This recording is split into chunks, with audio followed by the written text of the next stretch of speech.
My involvement with UNICEF has been for 14 years. The first time I did anything with them was in Thailand, and I was on a tour with Manchester United, and I was asked by UNICEF with 6 other players to go to a women's centre, and that was my first involvement with UNICEF.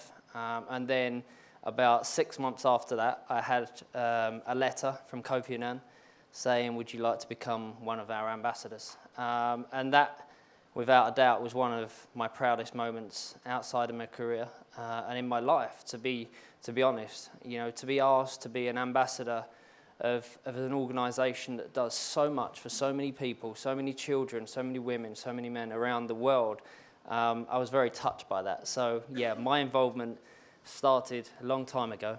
Sorry, I feel like my involvement did start 14 years ago, and yeah, 10 years as an ambassador. So I'm very proud of that, and I take that very seriously.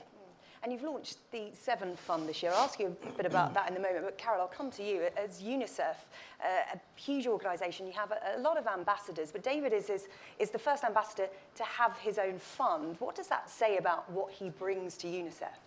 Well, you know, first of all, I want you to understand that we don't just take anyone to be an ambassador.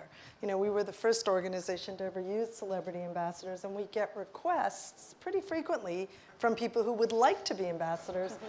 And as I describe it, usually as we date for about a year before we marry. And clearly we look for people who are truly committed to our cause. So this is not just, you know, a PR thing. This has got to be somebody who really, as I describe it, speaks kid and really feels the mission. And David clearly does that. And, you know, his reach is so phenomenal. The announcement of the Seven Fund alone reached over 5 billion people. I mean, it was like this most amazing pickup on it.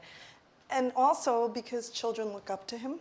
So when he speaks, it's not only great for public relations, but it is an opportunity for a role model to speak. And I think that is equally important.